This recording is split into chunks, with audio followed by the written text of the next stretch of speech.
salve minha galerinha, tudo certo, gente? Bom, hoje a gente vai falar do ciclo do açúcar, o grande período do ciclo do açúcar, mas para isso a gente precisa voltar um pouquinho. O que é o açúcar?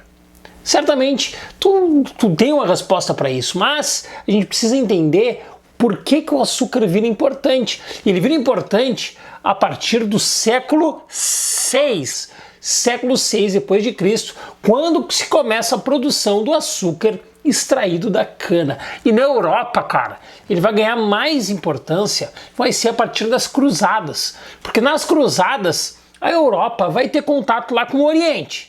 E a partir desse contato com o Oriente, cara, a partir desse diálogo Ocidente com o Oriente, os ocidentais vão conhecer o açúcar e vai se tornar, cara, uma grande iguaria, ou seja, um item, né, de muito valor comercial. E sabe quem se especializa nisso? Veneza, República de Veneza. Aí se especializa, na verdade, na comercialização desse produto lá do Oriente para o Ocidente. E aí, cara, que vai entrar o papel depois, papel de Portugal. Porque Portugal, cara, aprende a fazer o açúcar. E a partir do momento que aprende a fazer todo o sistema de plantação da cana e retirada do açúcar da cana, eles vão aplicar isso, né, nas suas ilhas ali, a Ilha da Madeira, os Açores, o Cabo Verde, enfim.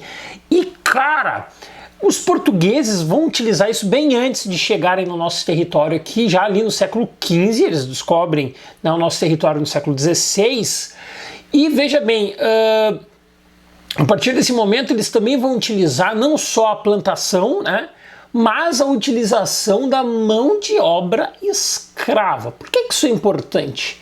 Né? Porque a partir desse momento a gente já sabe, né, que ali pelo século VI, a utilização do açúcar. Nós já sabemos que ali pelo século X, XI, né, a valorização do açúcar pelas cruzadas. Nós já sabemos que quem comercializava com força é Veneza e quem na Europa começou a plantar é Portugal nas suas ilhas com mão de obra escrava. Cara, olha quanta coisa tu aprendeu aqui de graça já, viu? Tu já pegou coisa aqui, cara. Tu já aprendeu bastante. Pois bem, agora que tu já aprendeu, continua esse fio da meada aqui, porque o mais importante é que a gente saiba que Portugal tinha todo o know-how, cara. Sabe o que know-how? É saber como fazer. Portugal já sabia plantar, Portugal já tinha experiência com mão de obra escrava em menor escala. E o que os caras vão fazer? Eles vão trazer todo esse aparato para cá, para o território que hoje é o Brasil. E quem vai trazer isso vai ser, eu já falei desse nome em vários vídeos aqui do canal, o Martim Afonso de Souza, cara. O Martim Afonso de Souza, ele vem, né, com a sua expedição colonizadora e ele traz mudinhas de açúcar. E vai instalar o primeiro engenho do Brasil, vai ser instalado neste momento, vai ser instalado nesse ato com essas mudinhas. Isso vai vigorar, cara, como a principal economia do Brasil até o século XVIII. A gente pode dizer que na colônia existem três sistemas econômicos vigentes assim com força. Não eram os únicos, tá, galera? Tinha fumo, tinha tabaco, tinha algodão, tinha um monte de coisa, mas o principal vai ser aqui o açúcar agora, mas antes do açúcar o pau-brasil e depois do açúcar o ciclo do ouro. Depois vão ter outros ciclos também, mas esses são os principais. Pau-brasil pré-colonial. Vem o Martim Afonso de Souza aqui, começa o açúcar e vai ser o mais longo processo ali até vinda, né, até a descoberta lá do ouro. E isso tudo, cara, vai ser movido pelo medo. Claro, medo, já falei lá no outro vídeo, o medo do avanço europeu, o avanço francês, cara. Os franceses que chegam a estabelecer, inclusive, né, depois vão estabelecer a França Antártica aqui, né, na terra do Rio de Janeiro, onde hoje é o Rio de Janeiro.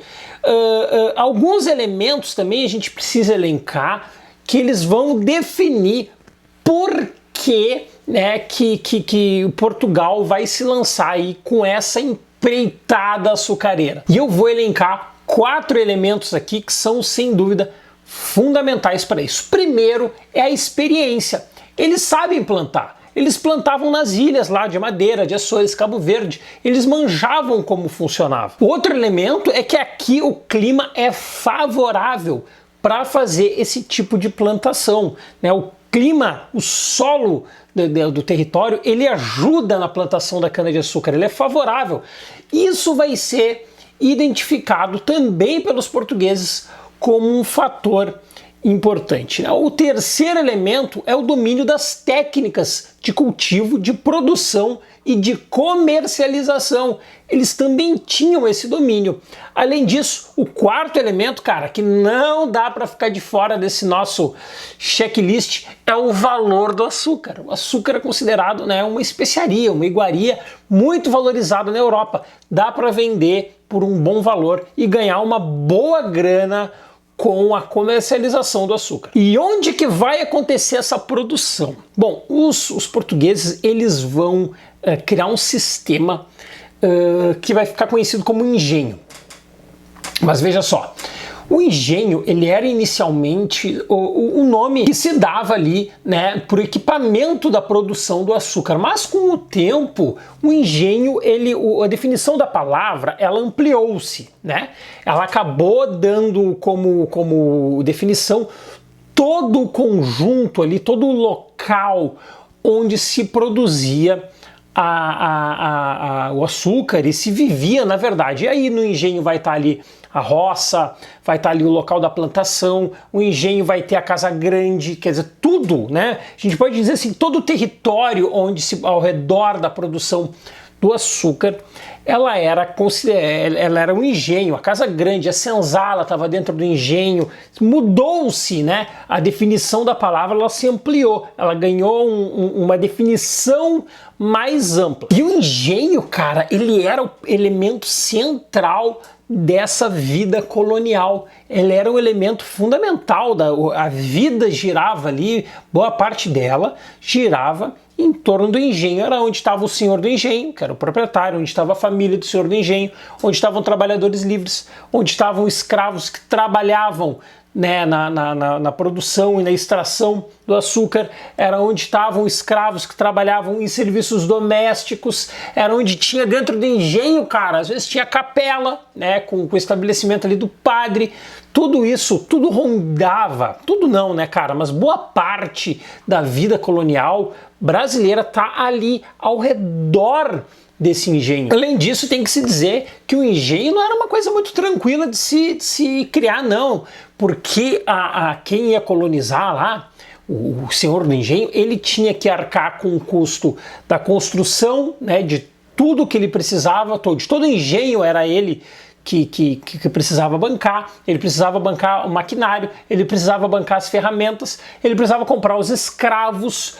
Tudo ficou, né, nas mãos do senhor do engenho. A monarquia portuguesa, ela botou pouco a mão nesse sentido, né? Ela estimulava, inclusive para pegar a parte dela, mas ajudar de fato, né, ela muito pouco ajudou, né, do ponto de vista da participação. Outro ponto que também foi muito levado, né, em consideração pelos senhores do engenho, galera, era a localização para se estabelecer um engenho. Os caras não iam botar um engenho em qualquer lugar, né, meu? Eles observavam se o local tinha rios, se o local tinha, né, lenha, local para fazer lenha, né, próximo. Tudo isso ajudava ali, né, no escoamento do açúcar.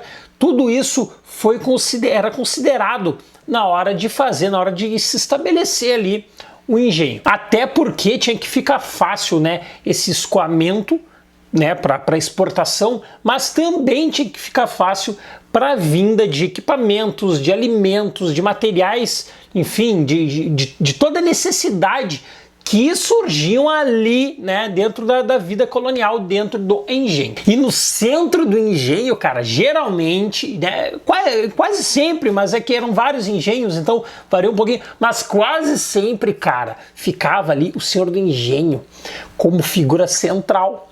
Porque ele morava o quê? Numa baita de uma casa, né? A casa grande. Por que casa grande? Porque a casa era enorme, vários cômodos.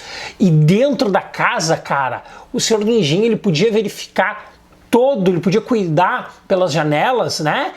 toda a produção, quem estava trabalhando, quem não estava trabalhando, ele podia observar tudo o que estava acontecendo, né? E a Casa Grande, ela era o centro, era onde todo o engenho ele funcionava na órbita da Casa Grande, onde ficava ali na Casa Grande, evidentemente, né, o senhor do engenho, né, que normalmente era homem, mas olha só, há também, né, senhoras de engenho na história do Brasil, tá? Era exceção, mas haviam sim senhoras de engenho, né? Mas tinha o senhor do engenho, tinha a mulher do senhor do engenho, os filhos, a família, e tinham dentro da Casa Grande, né, aquelas escravas, escravos e escravas, que trabalhavam, faziam serviços domésticos. Esses serviços domésticos iam desde o cuidado da Casa Grande, como o cuidado também com os filhos, né, ali da Casa Grande, né? Os filhos do senhor do engenho também eram cuidados muitas vezes por escravos e escravas, né? E aí tem, por exemplo, a famosa ama de leite. A ama de leite surge aqui porque era uma escrava que dava de amamentar para o filho do senhor do engenho.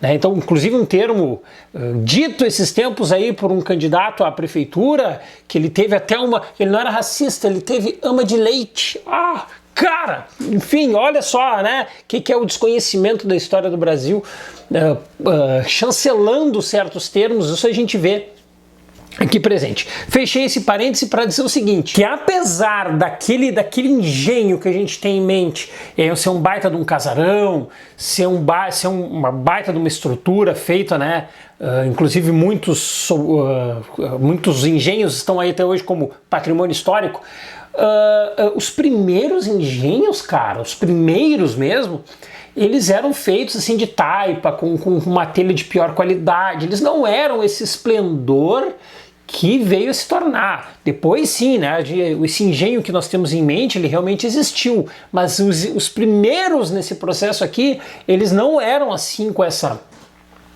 estrutura. E a gente precisa ver aqui também o papel a gente já viu o papel do engenho, mas o papel do senhor do engenho. Tudo era determinado por ele, a educação dos filhos, né, o papel da mulher era determinado por ele tinha um poder enorme dentro do engenho e fora do engenho também. O senhor do engenho, ele tinha, por exemplo, normalmente contatos com as câmaras municipais. E essas câmaras municipais tinham contato lá com a monarquia portuguesa. Era ali que eles faziam reivindicação de melhoras de pagamento, porque era a monarquia que definia, olha só, cara, era a monarquia que definia quanto que ia pagar no açúcar e não dava para vender para ninguém. Tem um exclusivo colonial aqui, cara. Ou seja, o que é produzido aqui só pode ser vendido para Portugal, não pode ser vendido para mais ninguém. Só que esse cara aqui, ele não pode botar preço, quem bota é a monarquia, cara. E a partir desse momento, velho, a partir desse instante, o que vai acontecer? Essas câmaras, elas servem como reivindicação, né? Porque não significava que ia ser atendido. E quem tinha esse contato político era o senhor do engenho. A mulher, dentro desse sistema, em geral, ela tinha como função cuidar da casa e cuidar dos filhos. Normalmente também ela dividia isso com algum escravo que cumpria, né, essa função também. E veja bem, ela cuidava dos meninos, né, dos meninos para serem os próximos administradores do engenho. Mas normalmente isso ficava a cargo do filho primogênito, ou seja, o primeiro filho era treinado para isso. E as mulheres, né, as meninas, a mãe, ela educava para preparar a menina para um casamento. Um casamento que quem arranjava o casamento era o pai. Porque olha o poder do senhor do engenho, que o pai, né, determinava com quem a filha ia casar e tudo passava pela aprovação do senhor do engenho, inclusive isso. Tanto que o senhor do engenho, por exemplo, em razão dos contatos políticos, ele indicava para os principais cargos ali da administração da colônia, ele indicava o filho, filhos, ele indicava primos, ele indicava genro, ele indicava todo mundo, cara. Todo mundo para mamar nas melhores tetas, né? Dá para falar assim, porque a influência que ele tinha era muito grande e ele arrumava esses empregos, né? Os melhores empregos, os melhores cargos da administração pública acabavam ficando a cargo daqueles que eram indicados pelo senhor do engenho. Outro espaço do engenho era a capela, né? A capela normalmente ficava perto da casa grande. E a capela, ela tinha a função de celebrar casamentos, né, de celebrar eventos como batizado e também de fazer cerimônias fúnebres, né, as despedidas, os ritos de passagem, né. As capelas próximas da Casa Grande também mostravam, né, a presença e a influência que a Igreja Católica vai exercer também aqui dentro desse sistema de engenho. Eles já estão lá com as traduções jesuíticas e aqui também presentes dentro do engenho. Claro, né, a gente não pode deixar de destacar dentro do engenho um outro fator que vai ser a presença da senzala, né? A senzala composta ali pela Casa Grande, a gente já viu, pela capela, pela senzala, pelos setores de produção, enfim.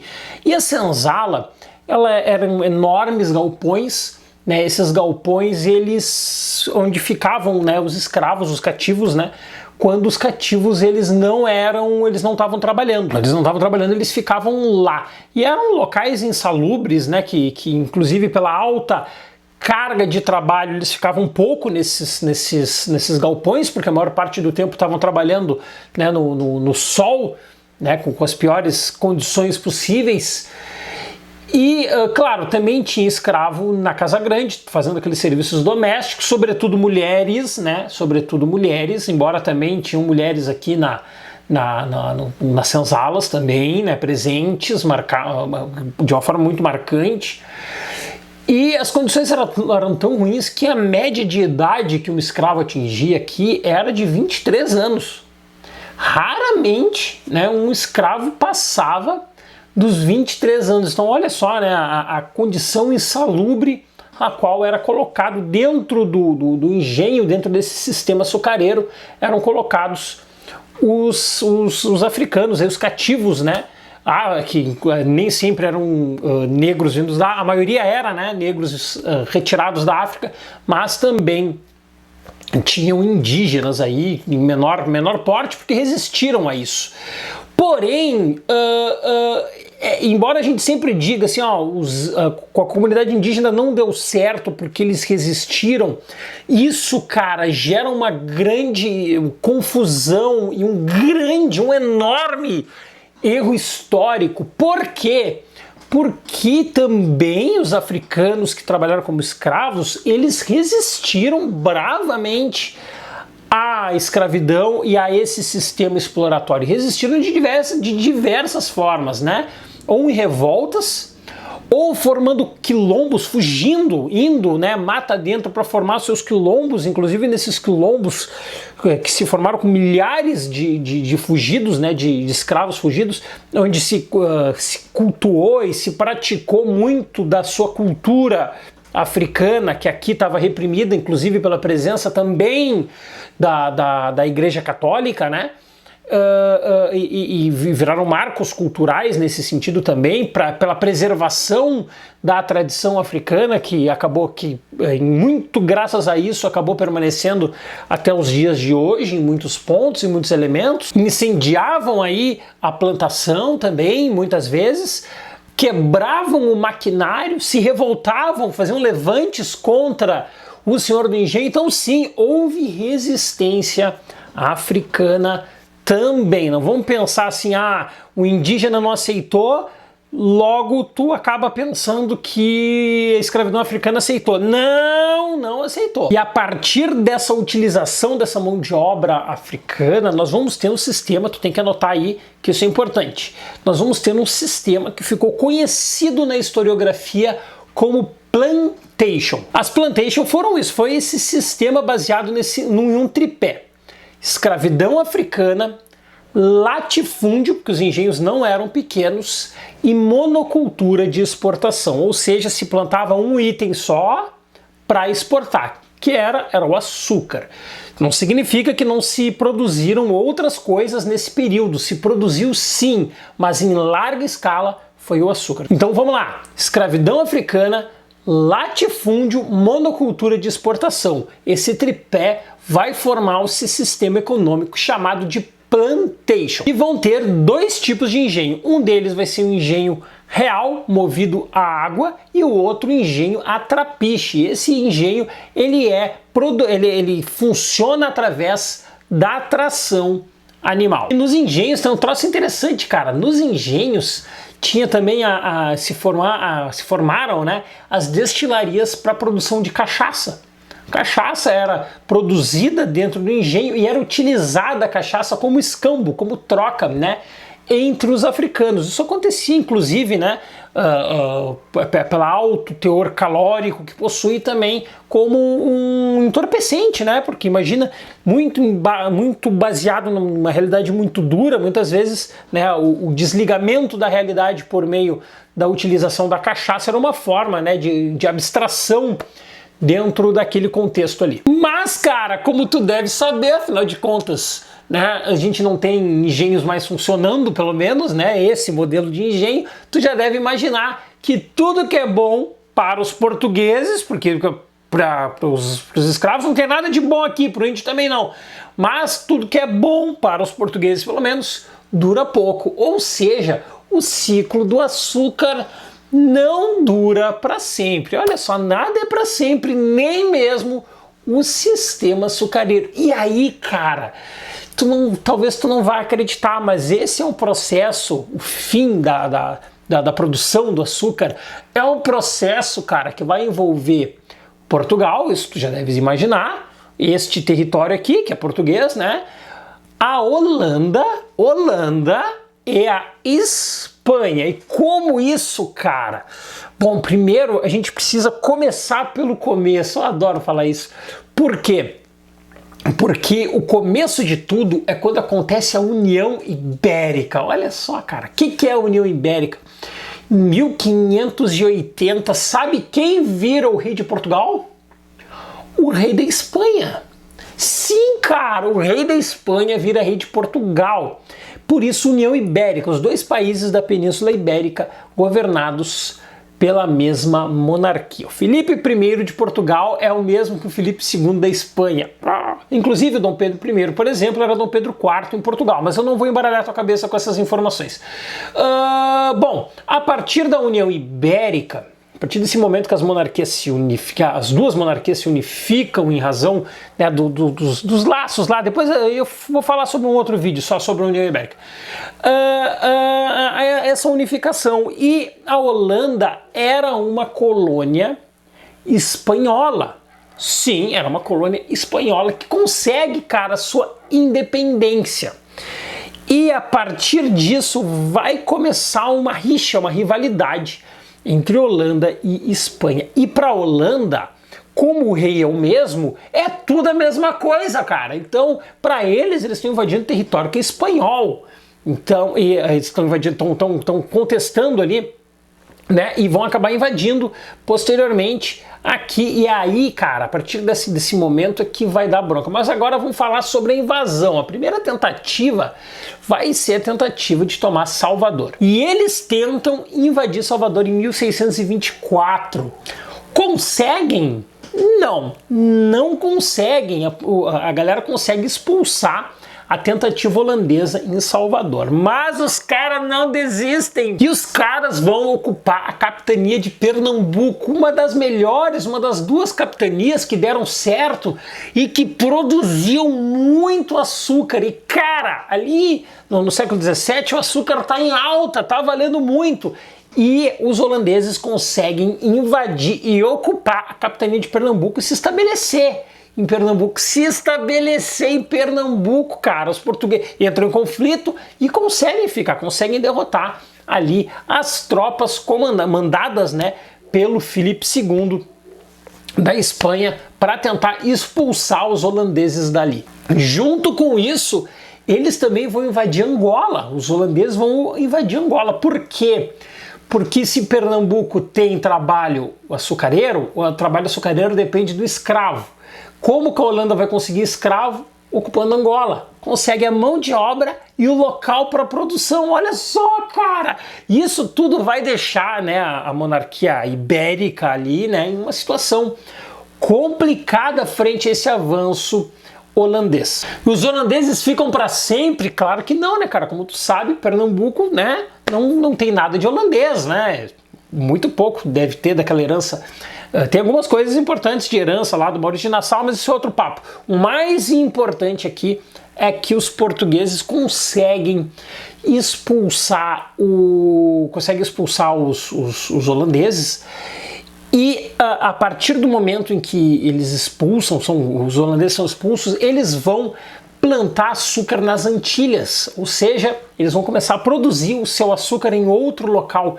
E o açúcar das Antilhas, cara, ele era barato, ele era de excelente qualidade, a região era mais do que perfeita, mais do que Pernambuco e o Nordeste brasileiro para a produção. E o açúcar holandês ganha vez no mercado europeu. E acontece uma outra coisa que daí ninguém fica feliz.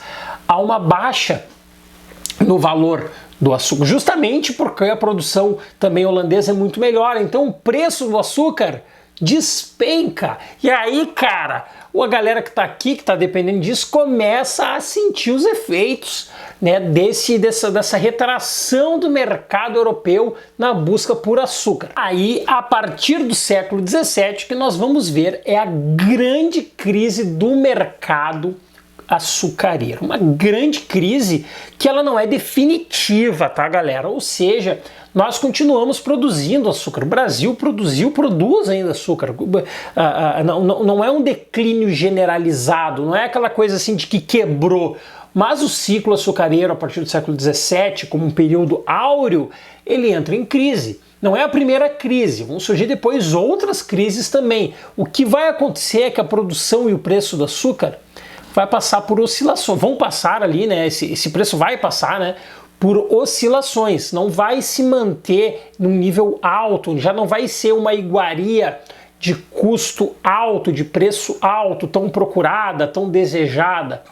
Isso vai levar a essa retração por parte do mercado externo, né? E consequentemente vai afetar as relações aqui dentro da colônia e dentro dos engenhos, certo? Significou o fim? Não significou o fim, mas significou uma retração e gradualmente, né, essa retração vai dar espaço para outros ciclos também serem produzidos aqui. Embora sempre se produziu tabaco, algodão, se produziu um monte de coisa aqui ao mesmo tempo, mas não tinha esse mesmo peso, não tinha esse mesmo poder, não tinha esse esplendor que nós vemos nesse instante, certo, galera? Então vamos lá, né? A produção de açúcar começa, né, a partir de 1530 com a vinda de Martim Afonso de Souza e vai até os dias de hoje, mas o momento de crise vai ser a partir do momento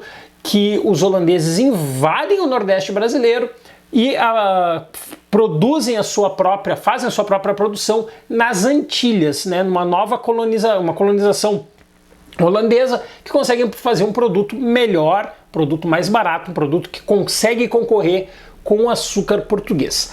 A partir desse momento existem crises, né, oscilações no mercado externo que vão dificultar a exportação, até porque a gente não produz açúcar para o mercado interno, a gente está produzindo açúcar para vender na Europa. Certo, galera? O vídeo de hoje é esse. Se tu ficou com alguma dúvida, cara, comenta aqui embaixo que eu respondo. Se eu fosse tu, só de zoeira, eu perguntava alguma coisa para ver se eu ia responder mesmo. Certo? Valeu! Tchau! Inscreva-se, deixe o teu joinha e ative as notificações.